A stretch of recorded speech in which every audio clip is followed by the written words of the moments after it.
right, welcome to another episode of New Wine Uncorked. And as always, stoked to be here alongside Phil and Tony. And for those of you that are joining us, we're excited to continue in this dialogue of what it means to be a Christian, 21st century. Last week, we were talking about this idea of bringing in peace, and is the church the harborer of peace, or the bearer of good news? What is the good news of the church? And this week, we're continuing that discussion in the dialogue on artificiality and authenticity. And in today's culture, at the end of this month, New Wine is going to be putting on a conference on mental health. And if you're like me, COVID-19 has been an interesting time period where I've gotten a chance to wrestle with my own individuality, with being isolated for certain times, and then also my need for the other in wanting to reach out. So there's been these weird emotional roller coaster times of feeling, isolated or compressed and constricted, or wanting to be with people and not. And so in this press to step into hope, Phil, you and myself and Tony have been talking about this inauguration, and is the church, the Christian church, the one that brings this in? And so I'm just wondering, and we've been talking about this a little bit too, because of the light of how life goes, about is authentic, and my son and I have talked about this too, because we're always seeking about like universals. Is there something universal? If Christianity is to be authentic, does it need to embrace something universal? And we talked about this before, like suffering, like grief. Is that a universal that the church sees, that so often in the 21st century tries to get rid of? The aspect of suffering and grief as being a pejorative, whereas the one who Christians follow, one of his titles is called Man of Sorrows. So when we were talking last week about leadership and things, what is it that Christianity has to offer when it comes to the authentic human? Does Christianity have to offer anything like that? Not just in terms of leadership, because we care about leadership when it comes to the church, but what about relationality? And our aspects of suffering, grief, joy, and jubilation? Are those both things, two sides of the same coin that we so often neglect, because 21st century mentality is, it's got to be victorious, celebratory, and suffering and grief are not. And so when people are caught up in suffering and grief, then sometimes the church subtly isolates and pushes people aside, because, hey, if you're crying and you're sad, you're taking away my joy. So what is artificiality and what is authenticity when it comes to the Christian and the Christian church? Man, lots and lots and lots of thoughts there on that one. So I'll start here. Just that notion that you brought up at the end, we do see Christianity as this consistent, victorious, where Christ is the constant winner in times, and so the Christians should have that same motion. So in that regard, sometimes we put a mask over our grief, put a mask over our sadness, put a mask over the things, and it connects to the conference upcoming on mental health, because we think, okay, we don't have any problems, we're Christian, we're good, and we're just covering up problems and not actually dealing with the issues that are at hand. So that's one of the things within the church that demonstrates authentic Christianity, is actually when you're actually dealing with those issues and seeing, and it's not even just, it's exposing them, naming them, and then working through them. Those three things together, maybe more, but at least those three things together, where you're exposing, naming the issues, and then walk through them. Those are some things that I think that those are marks, I believe, of being an authentic Christian, because you're actually seeing the things that Jesus is working on in your life, in your heart, in your family, in your mind, and the like, and you're walking to get through those things. So I think that's a mark of an authentic Christian when you're doing those. Yeah, as we've been discussing the intersection of politics with faith, I think one common thing we can see is, at least within the United States, whatever party or political camp you affiliate yourself with, it's under the idea that these policies or these legislations will move us away from suffering or alleviate suffering and bring us to hopefully a better life. And I wonder if that it isn't under that framework of pushing back suffering or alleviating suffering that really captures people's attention and captures their heart. But then we need to ask, is it just to alleviate or stop or prevent our own suffering, or is it to alleviate and prevent others' sufferings? Are we prioritizing our suffering over and above somebody else's suffering? And how does our particular politic influence our view of suffering and pain and grief? I think along those lines, the Christian life, the reason why we say God is with us because God suffers with us. And beyond that too, it's not just a God is with you as you are suffering. That isn't what is meant by God is with us and God suffers with us. That universality you're pushing towards, Matt, I think is found in that God suffers. In that God suffers, and not just a general suffering, but a particular suffering.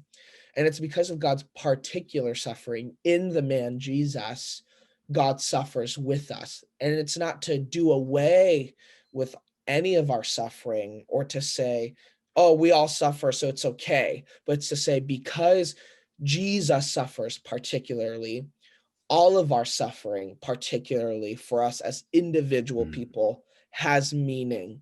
And that's what it means to share in our grief, because we all suffer, and that's not to be a blanket statement to say, so buckle up, buttercup, but to say this is the human condition. It's not that the human condition is that we sin. The deeper root of that is that we all suffer, and God is human because God suffers and God is with us. And so I think that's the framework and the foundation for us to address suffering. That's the framework to show us whether or not we are authentically or artificially living out our faith in our politics, in our churches, in our personal lives. And I think that's where we find comfort in being with one another, is that it's because we all particularly suffer that we are universally tied together. In connection to that, though, too, there is a fear with as you share your suffering with other people, because, and I think Matt mentioned at the beginning, where understanding, yes, we all suffer, but the reality of wanting to relive some of the things that we suffer through hearing other people's story, um that becomes a thing that becomes a trigger that we want to sometimes walk away Mm. from. And I don't, that's not unique to Christianity. But when you want to know who your brothers and sisters are, that's those are the people that will sit down and share the stories with you, sit down and hold your hand, because and sit down and just listen to you vent for a moment, because they know the difficulty and the reality of the suffering. So Mm. that's where you'll very often find your brothers and sisters in Christ, the authentic brothers and sisters in Christ, those that will just, yeah, sit with you as you're suffering and not have anything to say, because Yeah. they know that nothing's going to fix what's happening here. But being with you will make it feel better, and you'll have the experience of that God being with you amid your particular suffering. So. Yeah, I think it's interesting.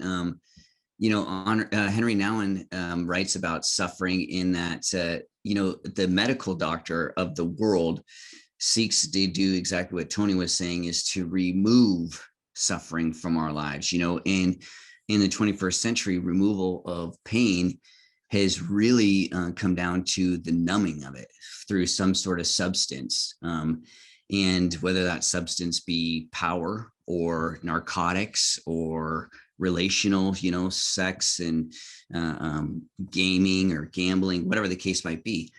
And so Nouwen was saying, but the minister, the goal is not to remove the suffering, but to make it to where the person becomes one with it, so as to embrace it. And it then expands. It opens you up to the potentialities and the truth of the human. And so in light of that, authentic Christianity, or the authentic Christian, sees suffering, as part of who they are. Now, the question is how is it though that suffering becomes redemptive? And we've talked, in this Christian circles, there'll be this talk, to be human is not to sin. So often think people see sin is, well, that's just part of who we are. Well, that's not the case. We weren't created for that. But were we created to suffer alongside each other? Even if there was never any sin, would there still be suffering? Because, is suffering this thing that's a negative because of sin, or does suffering, is part of the human condition, the human experience, does it bring us deeper into the truth of you? So thus it brings us into the deeper truth of me. Because during the times that I've gone through significant suffering or experienced just hurt and loss, if I'm really honest, those are times that, as Phil was saying, is I understood then who was really my brother and my sister. I am thinking back to Job and his suffering. His friends seemed to be right there and solid and authentic until they did what? They opened their mouths, right? It seemed like they were authentic when they were sitting there with Job, and it wasn't until they did the opening of the mouth and pontificating that they seemed to mess it all up.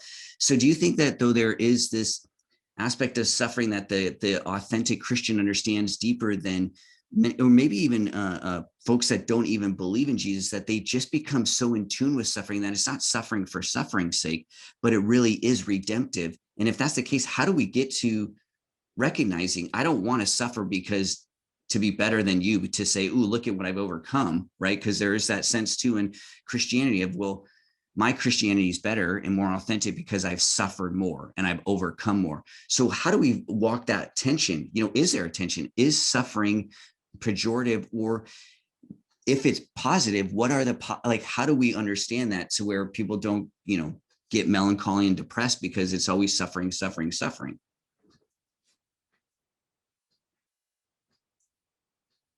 I think in one regard, it becomes redemptive when you can find Jesus in the middle of it. That's, that's maybe a way of putting it. There's probably a better way of saying it, but that's what I found. Those moments when I could, I understood that Jesus was with me.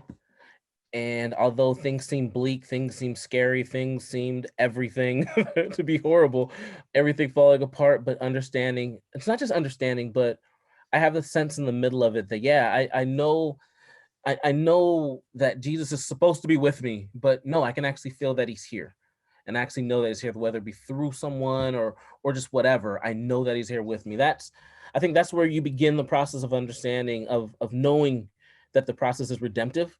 You begin to work from there, and then it plays out. It can play out differently, but it does begin with just knowing that Jesus is with you. So yeah. Yeah, with authentic Christianity or artificial Christianity or faith, I think I'm with Phil. It's artificial Christianity is Jesus suffered so you don't have to. Authentic Christianity is Jesus suffers and he's with you in your suffering. Uh, and anything that deviates from that is a wholesale lie. The idea that Jesus suffers so you don't have to, because it uh, lowers, or it uh, bastardizes Jesus's suffering and says it's utilitarian, it's pragmatic. It is what it is. Yeah. And then it does away with your suffering, because Jesus suffers, so you don't have to. So your suffering's whatever, like Jesus already suffered on your behalf. And so it does nothing to speak of God's love, and it does nothing to comfort you in the midst of your pain. And so that's artificial. But the truth that Jesus is with you, when you find Jesus in your suffering, it's not that he's hiding himself from you and suffering is the key or the gateway. It's not a type of karmic understanding, but it's the idea that really Jesus finds you. It's not even that we find Jesus, but Jesus finds you, and it's our ability to hope again, or to believe again, to open our eyes in the midst of the pain and realize Jesus is there with us. It's because God has found us, because God is with us. It's not that we have to do anything more, because even in the middle of that pain and that suffering, what more can we do but suffer? What more can we do but say, man, like I need this to go away, I need this to subside. But I think God finds us in that suffering. It's when we lift our eyes up and we see the man on the cross, when we see Jesus calling us to life with him. It's that, he's present with us in our suffering because he suffers. And so whatever our faith is, it's never to give way to a form of gratuitous suffering or the like, or a nihilistic, like, hey, we all suffer, so whatever, this life is pointless. But to say, I don't think we can answer why we suffer. But when we say, yes, we find Jesus in our suffering, it's also we find others in our suffering, not even in our own suffering, but the suffering of others. When we bring ourselves to them, I think that's a part of us being Christ-like, being the body, being Jesus, and Jesus finding them. It's when we offer a kind word or a cup of water to those who are suffering, to alleviate, even if it's momentarily. I think that's what our authentic faith calls us to. And so, yes, we find Jesus, and then we also find one another. So do you think suffering's necessary? Because, Paul says in Colossians, I think it's 1:24, where he says, filling up, what is lacking in Christ's sufferings. And so, like you were saying, Tony, that we find one another in suffering. So do you think there's an aspect of life, though, that really, I don't know if I want to use the word requires, or demands, but that we wouldn't understand the truth of me apart from suffering? Mm-hmm. Do you think it's that necessary? I think it is it's complicated because of the ways that verse or principle can be deployed, because in the same vein you have, there will always be the poor among you, so I don't need to worry about economic justice because there are always going to be poor people. So then the same could be said, I don't need to worry about other people suffering. There's always going to be suffering. And then if you take a particular bent of God's sovereignty or providence, that suffering's from God, it's a gift. Like that pain you feel, that's because God loves you. God wants you to feel that. You're blessed. Yeah. And so I think to veer away from that, I think the idea that we need suffering is that suffering pulls us out of our selfishness and outside of ourselves. So it's not it's not the idea that we have to go look for suffering or we have to suffer ourselves personally, but I think it's the principle, the idea that when we begin to love somebody else and they suffer, we suffer alongside them. It's because of our living for that other that their suffering becomes our suffering. And then, yes, and so it's a double play of, we have our own suffering that teaches us life is so much more about us. But then we have the suffering of others that moves our lives outside of ourselves to a cruciform life, to a life of self-abandonment. I think when we look at the gospel narratives, when Jesus calls people to give something up, it's not that he's trying to depreciate somebody's life. He's trying to call somebody to live a life beyond themselves. So the rich young ruler, Jesus isn't necessarily calling them, that person, to live a life of poverty and abandonment. Jesus is calling them to live a life for an other, because their riches are in between them and somebody else's suffering. It's not Jesus is only calling them to suffer. Jesus is saying you need to live your life so that somebody else's suffering is alleviated. And I think we have to look at what more is Jesus calling us to, rather than what Jesus is calling us to give up. And so, whatever it means for suffering to be an essential part of our lives, or an existential part of our lives, it's more than just a prerequisite or a requirement. Because then I think we're so self-focused, like, oh man, is suffering required for me to live my life? But then when we say, man, community is an essential part, And if I'm in community, that means suffering is required, because I will suffer Mm. with somebody and on behalf of somebody. And it's so much more than just myself, but it's yeah, it's an outpouring. And definitely, I'm with you there, Tony. Absolutely. But and I do believe that it's I won't say necessary, but yes, definitely a thing that we're all gonna run into. It's something that it's a part of life that we are gonna have to deal with. And in particular, as a believer, you are living in a constant state where you're trying to form and renew your mind into the mind of Christ, and you're gonna consistently run into things where you're distant from Christ. So you're going to have to work through those things. So that part of suffering is going to be a reality. And God uses various means to show those things to us as we live. So I do believe that I'm not saying necessarily we're going to intentionally wander right into suffering, to demonstrate our sanctification. No. I think that just it's a part of life that you're going to just stumble into. But the same token, I think that this conversation leads into the conversation of privilege. Because if you don't, because it's one way to say, hey, well, I'm a particular race, ergo I don't necessarily understand your story as a Black person because I haven't been down there or anything like that. No, let's walk together for a little bit. Actually authentically hear my feelings, and then give me some honest observations about what you see, and let's dialogue about this. We don't necessarily always, and when things happen, take a like an after event assessment of what happened and actually talk about it.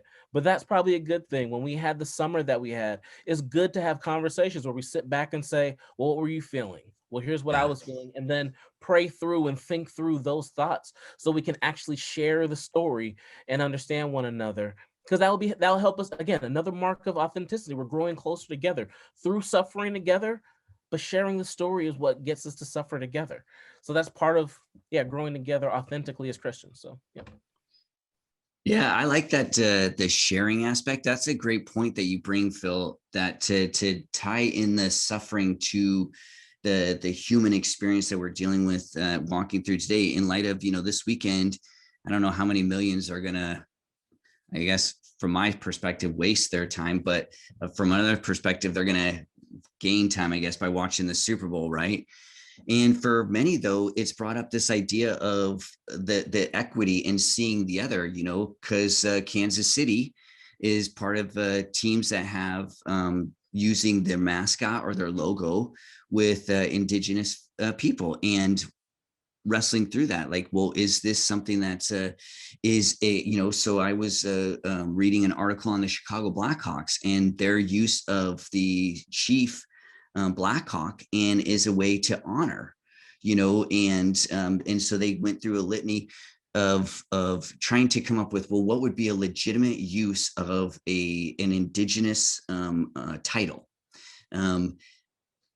But the author's point was exactly what you were saying, Phil, is no one can understand this, though, until they're willing to step into the suffering, like to even understand why are we having the conversation about a logo or a mascot, and I feel like because of our aversion to suffering in this instant, when it comes to college and professional sports and their use of logos and names, our aversion to suffering has made this dialogue where we just talk about it and then we put it aside and say, hey, we've been good. You know what? Washington took off their name. Now they're just called the football team. So yay, pat ourselves on the back, because we so don't want to step into suffering. Because in order to identify the issue when it comes to the names of sports teams using logos or names, you have to understand the background to it. So for me to understand, well, why does it matter if they have the name of a chief, and how can that be pejorative, or how can that be positive? I have to actually be open to learn, and so often I feel like what we do is we get in our own tribal boxes and it's a vacuum, and we say, here's what we have contrived so that suffering is minimal. We will suffer so because we're Christian and we understand he's the man of sorrows, but he came for what? To give me the abundant life. In my definition, 21st century American abundant life, suffering is not even a part. It's not even on the list. It is removed. So how is it then? So today, this weekend, we could be discussing. I don't know how many people are discussing the truth of Kansas City Chiefs. Okay, that is clearly a name that has, indigenous people connotations and background. What about that? There was such a hubbub in, I think, 2015 or so, 5 years ago with Washington. It took till this year for them to finally come up with that. What about the other teams, though? Just because we do one, is that how the 21st century Christian deals with suffering? One little aspect of it, ooh, we are able to remove this, or hey, I suffered. I gave $5 more this month. That was me suffering. And I ask this question because is it next week we start Lent, or 2 weeks from now, right? 2 weeks, I think the 17th is Lent. Many people see giving up things as suffering. Is that what Christ is talking about when he's saying suffering? Like, is suffering in the 21st century just giving up something that I like, i.e., I liked the Washington football team called this, and now I'm suffering because, I'm sacrificing? Is that the 21st century understanding of suffering? Or does the Christian know authentically today what it means to suffer for the sake of the other? And the intricacies of that is so take the Super Bowl. We have a team with, some would say, a blatant racist white supremacist name, the Kansas City Chiefs, who play at Arrowhead Field. And then you have Tampa Bay Buccaneers. Buccaneers have done some atrocities, but then we look. So here's the sports deep dive. So you have Tom Brady, who was a huge closeted Donald Trump supporter because he didn't want to lose the protection of his black offensive linemen because they opposed Trump. So he had to be quiet about his support of Trump. But he had the MAGA hat in his locker. And then there's the whole New England Patriots being Patriots at that time. But then so Brady goes to Tampa Bay and he has a very forward thinking coach who's an ally. Bruce Arians, if you look at his executive coaching staff, they're predominantly African-American men who Bruce Arians is trying to actively set up for head coaching roles. Because when you look at a field that is predominantly led and excelled by African-American athletes, but white men control the quarterback position and head coaching roles. This has to tell us something about the condition of our society. Are Black men dispensable? Are they usable for our entertainment? And we need to interrogate that. And so when this is why sports it's not just sports. Colin Kaepernick kneeling is not just a thing that we can look over and say he just needs to stick to throwing the ball. No, there are very real life consequences and very complicated signals of the health and condition of our society. And so I think leading into that as well, it's not just virtue signaling. It's not just, hey, I did my thing, because what happens then is we see how we weaponize our discomfort, not even our suffering, but just our discomfort to discount somebody else's suffering. We say, oh, my experience isn't that, so your experience, therefore, is incredible. But what we see with the Black Lives Matter movement is that it's not that my suffering discredits your suffering, it's that my suffering validates your suffering. It's that I know that you suffer, and it's not that I have to suffer in order to believe you're suffering, but it's solidarity, it's community. And so we never want to say, I suffer, so you have to suffer, or you suffer, therefore I have to suffer.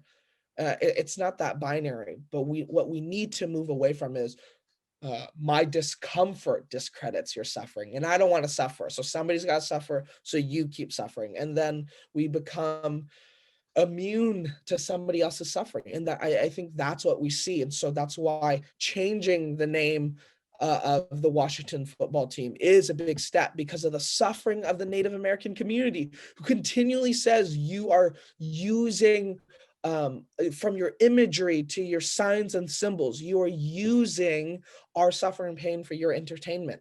And so we need to hold the Kansas City Chiefs accountable. We need to hold all sectors of our entertainment and our lives accountable and interrogate it, because our discomfort can never discredit somebody else's suffering. Thinking back to the Washington football team, one thing we got to remember about that former name is that was actually a slur. It was actually a racial slur is what they had for the actual name, and had it for years with the owner that was like, "I'm never changing this. Leave me alone." Now with the teams that we do have now, Kansas City, Chicago team, Chicago hockey team, Cleveland baseball team, those ones, there are going to be things that people are going to think about those names over the next little bit, but they're trying to do things to honor the culture by not using a racial slur. So that was the distinction with the Washington team. But I think it really points out what you were talking about a little while ago, Matt, where changing the name to the football team is just saying, hey, we don't want to be in this conversation anymore. Let's stop talking about this. They didn't make an affirmative step by naming their team something, partly because copyrights and stuff like that, but that's another issue for another day. But they just took away the conversation and said, well, what's a better way? Here's the thing. If they changed the name from the Washington racial slurs to the Washington Americans and kept everything exactly the same, that would have been a conversation. But the thing went on that road.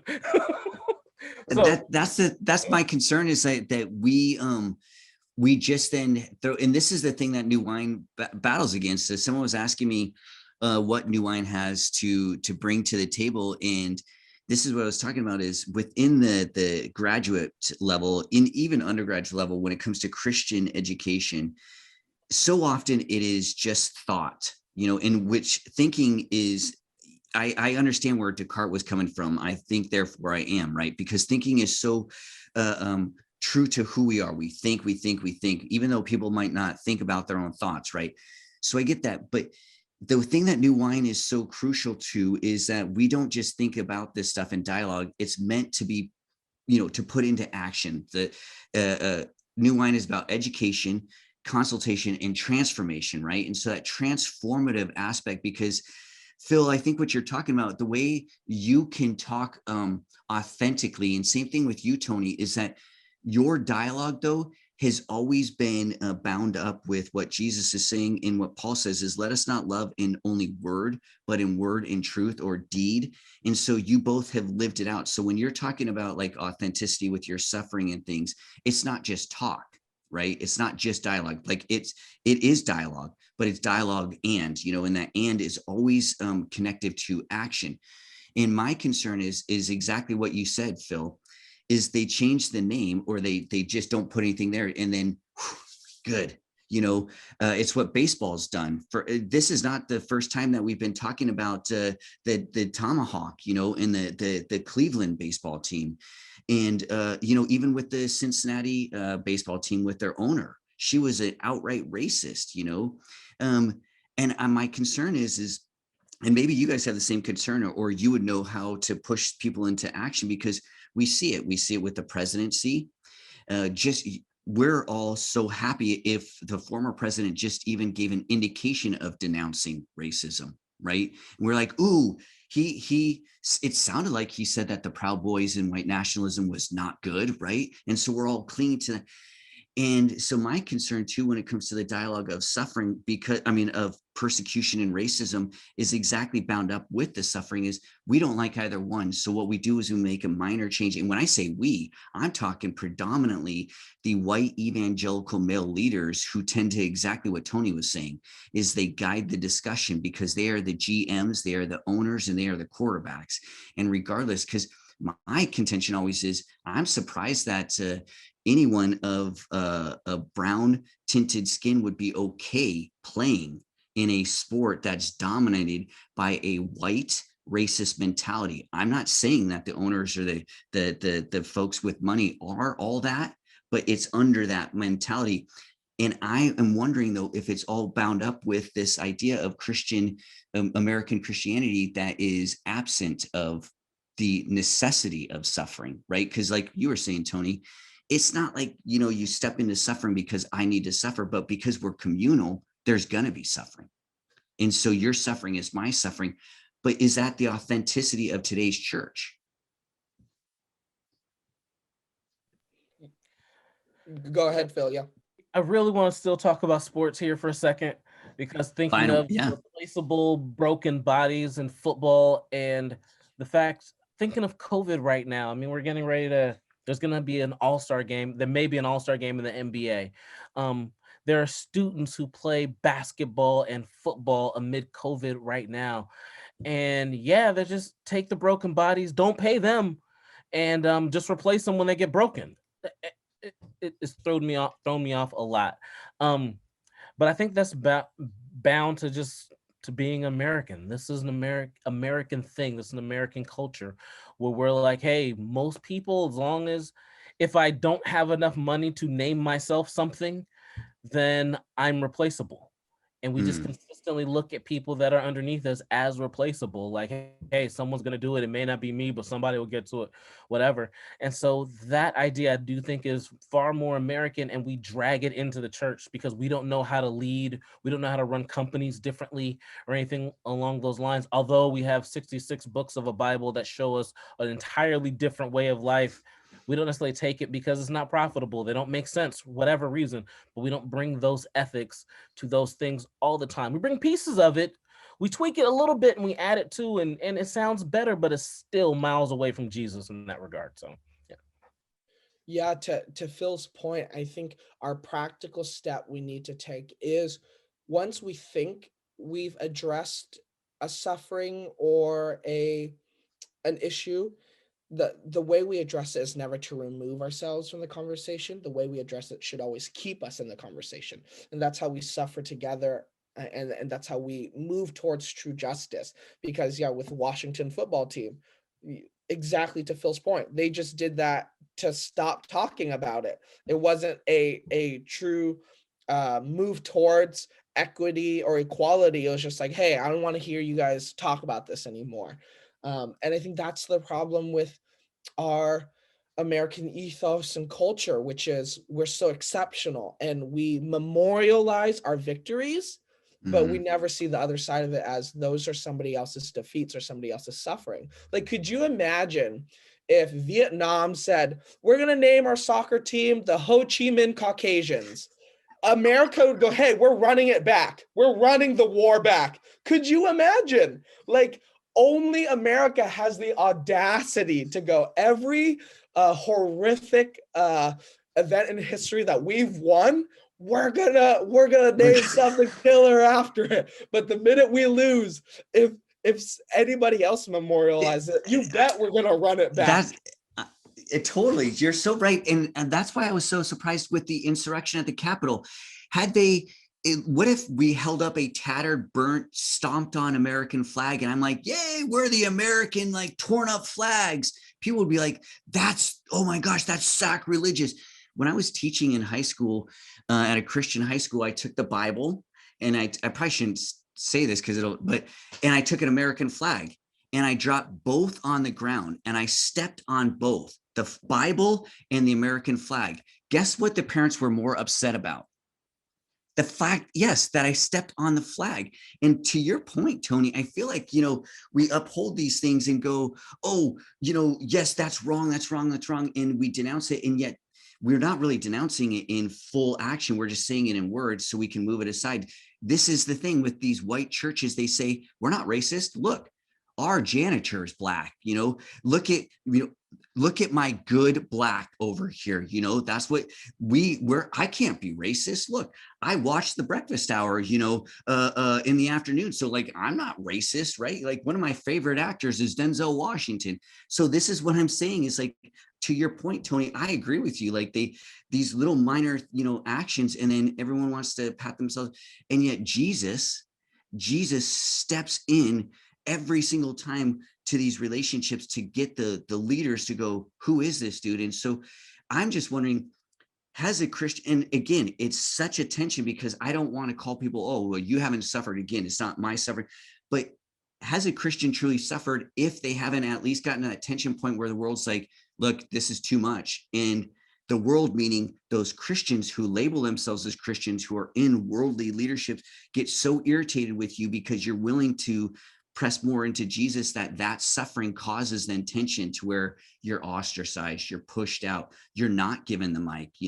It's the beautiful Black leaders who continue to push, even though they know that the white evangelical leader is going to say, dudes, we get it, your lives matter, but hey, there's other things. And then they can manipulate the scripture and make it seem like, oh, well, if you're just focusing on Black Lives Matter, you're not truly Christian, because of the unwillingness to fully enter. What does it mean to suffer on behalf of the other?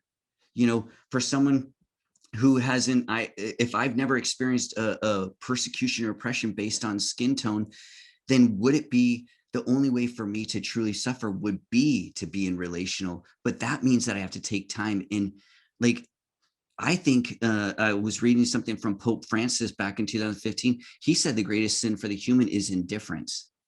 We have a global pandemic of indifference because you're suffering. Well, okay, I'll give a nod to it and stuff. I can't be bothered.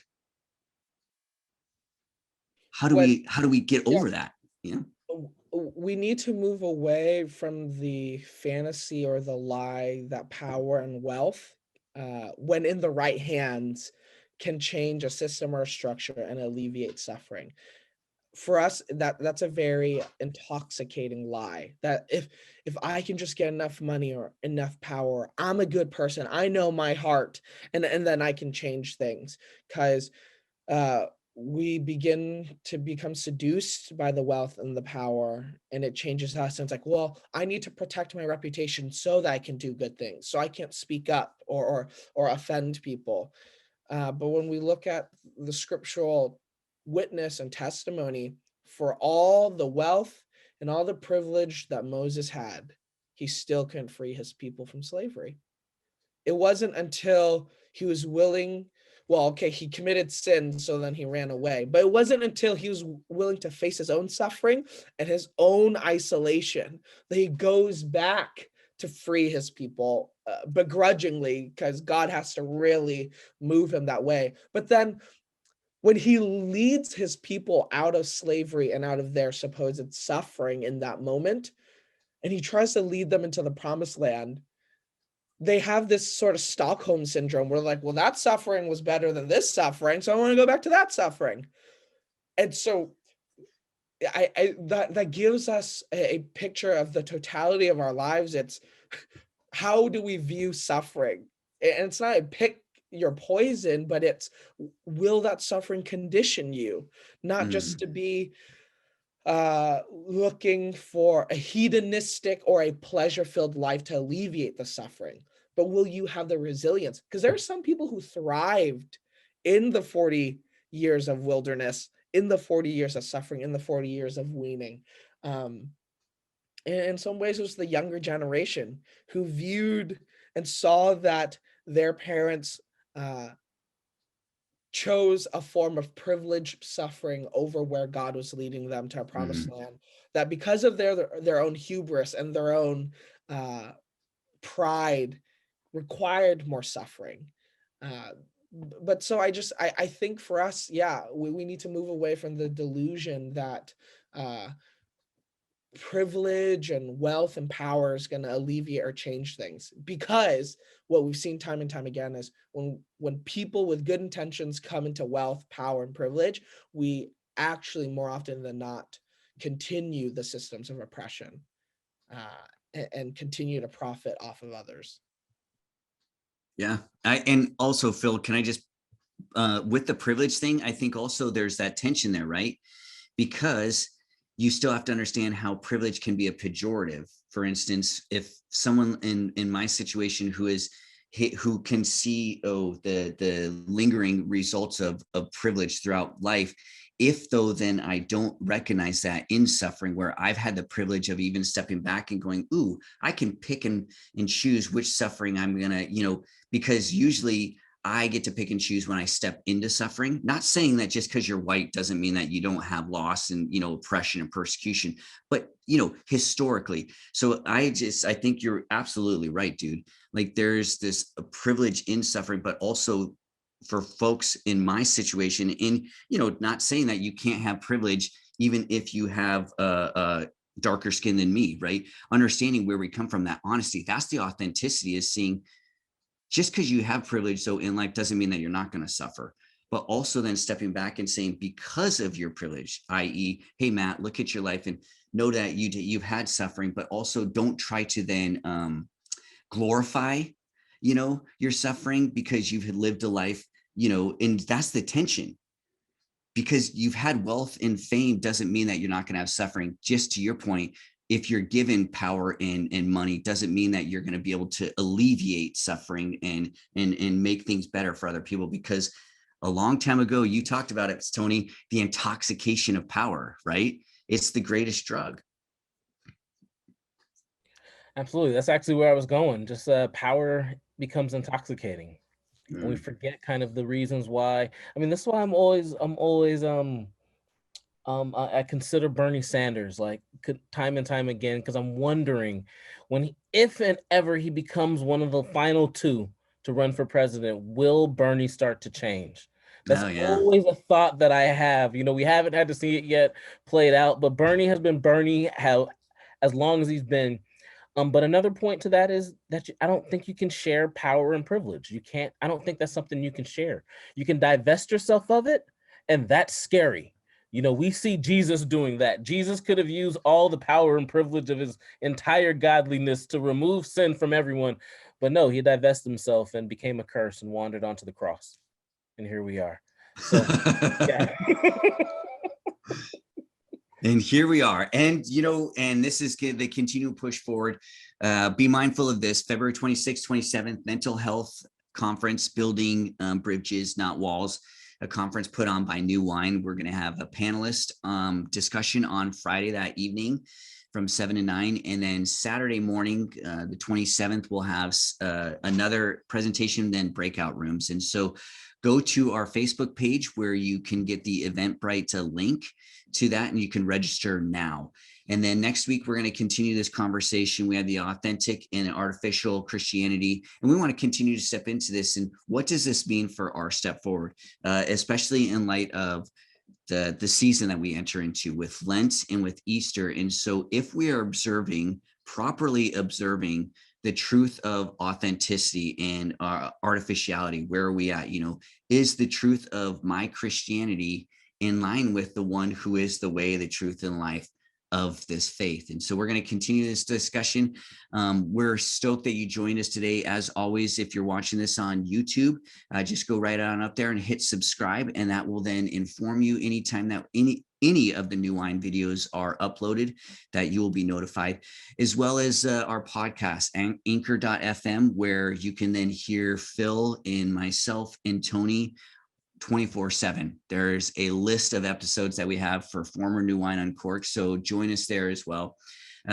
On behalf of my friends and my brothers, this discussion of suffering and authenticity and artificiality is just yet another discussion in the long line of what it means to become transformed into the image of the one who is love. And so thanks for joining us again. Until we see you on the flip side. Have a good one.